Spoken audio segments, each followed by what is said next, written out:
Yesterday, May 7, 2026, a Real Madrid player left the training ground in a wheelchair.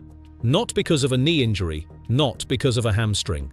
Because his teammate punched him and he hit his head on a table. His name is Federico Valverde. He's the vice-captain, the most committed player on the squad. The one guy everybody universally agrees runs through walls. He's currently in a hospital bed in Madrid with stitches in his forehead and a diagnosed traumatic brain injury. The man who put him there is Aurelien Tchouameni, his own midfield partner. This happened 3 days before the most important Clásico of the season. If Real Madrid don't win at Camp Nou on Sunday, Barcelona clinch the La Liga title in front of them. So while their biggest rivals are preparing to lift a trophy, Real Madrid players are punching each other into the emergency room. And here's the thing. This isn't even the first dressing room incident this season. It's not the second. It's not the third. We're going to count today, and you're not going to believe how high the number goes. Sky Sports breaking news. Federico Valverde has been hospitalized following a fight with teammate Aurelien Tchouameni, Spanish radio voice. An emergency meeting has been called. The club has opened disciplinary proceedings against both players. What is going on at Real Madrid right now? This is unprecedented. This is Real Madrid Fight Club. Welcome to 2026. Now, to understand how things got this bad, you have to start from the beginning of the season. Yesterday's hospital trip wasn't a one-off. It was a finale. The dressing room had been radioactive for months. The first incident came in February. The man involved is Dani Carvajal, the captain, 34 years old, recovering from a serious knee injury, and had become a bench player. He hadn't started a single Champions League game all year. Trent Alexander-Arnold was preferred ahead of him. Then Arbeloa picked a 19-year-old kid from the academy named David Jimenez to start over Carvajal. Imagine your replacement is so young he probably watched your Champions League goal in school. According to Marca, Carvajal didn't take this well. He made a very nasty tackle on a 19-year-old youth team defender named Victor Valdepeñas.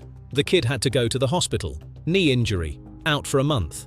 This was the canary in the coal mine. The captain limps a youth team kid, and the response from the club is an awkward silence. At Real Madrid, the consequences for misbehavior depend entirely on who's misbehaving. Incident number 2.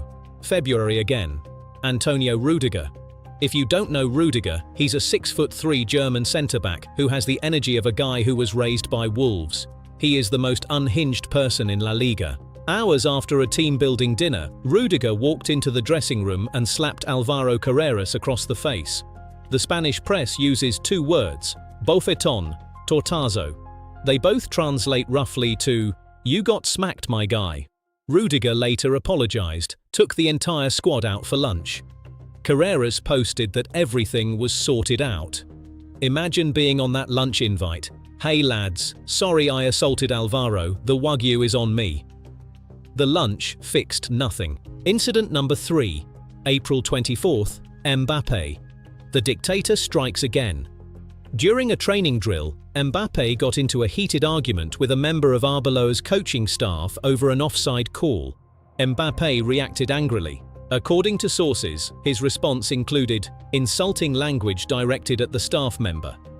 This was the face of the club swearing at a colleague whose job is to develop the next generation. Internally, multiple people were unhappy. Arbeloa wanted Mbappé disciplined. The board said no. This is the second time we've seen this pattern. A player misbehaves. Florentino looks the other way. Move on. And then Mbappé took a holiday in Italy with his girlfriend while injured, 3 weeks before El Clásico. It set the tone. The most important player on the team treated his injury recovery like a Tinder date weekend. Incident number 4. The Vinicius walk-off. Clásico 2025. Vinicius gets subbed off and walks straight down the tunnel. Hot Mike picks him up saying, "Always me, I'm leaving the team, I'm leaving." Vinicius essentially held his employer hostage, saying he wouldn't sign an extension while Xabi Alonso was manager. And it worked. Xabi was sacked, not punched, technically. But still, violence. Career violence. Incident number 5. Raúl Asensio. A 22-year-old kid publicly subtweeted his head coach on social media. To make it worse, he then proceeded to laugh on the bench when his teammate was substituted. The vibes were radioactive. By this point, you might be picking up the pattern. The captain is taking out kids, striker swearing at coaches. This is not a dressing room. This is a season finale of Real Housewives. Incident number 6, the big one. Tchouaméni and Valverde, May 6th and 7th, 2026. 2 days, 2 fights, 1 hospital trip. It started small on Wednesday over a foul during a drill. Voices raised, pushes exchanged.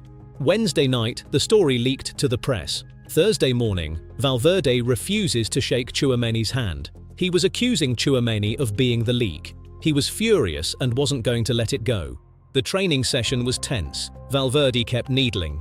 They walk back to the dressing room. Tchouaméni tells him to drop it. Valverde does not stop. This is where it goes from heated to hospital. Tchouaméni punches Valverde in the face. Valverde goes down, hits his head on a table. Blood, dizziness. The whole dressing room freezes. Real Madrid's vice-captain is wheeled out in a wheelchair. He's transferred to the hospital for stitches. Diagnosis: traumatic brain injury. Tchouaméni walks out, gets in his car and drives home. He hasn't spoken to Valverde since. Valverde just publicly accused another teammate, possibly Tchouaméni himself, of being a press leak, which is what started the fight in the first place. Which means the public statement he wrote to calm things down actually reignited the exact issue that caused the fight. And the cherry on top? Hours after Valverde was wheeled out, footage emerges of Kylian Mbappé driving away, smiling and laughing. The optics are atrocious. Your vice-captain is in stitches, and you're laughing. So let me give you the final tally. 1 captain assaulting a kid, 1 centre-back slapping a teammate, 1 striker cursing staff, 1 winger holding the club hostage, 1 vice-captain in the ER, and 6 players who aren't speaking to the manager. 6, including the captain. That's like the CEO of a company refusing to email the founder. 12 months ago they won the Champions League. Now they need an exorcist. Who's responsible? The players? Yes. But the reason this keeps happening is because there's no one stopping them. Florentino Perez backs his stars over his managers. The only message is, do whatever you want. You can't have a functioning dressing room without consequences. This is not a managerial problem. It's an institutional problem. The dressing room will always be an MMA octagon with a logo on the wall. Sunday, El Clasico. If they lose, the dressing room is going to explode. Is Arbeloa about to be the second manager sacked in 1 season? Place your bets in the comments. We'll see you Monday.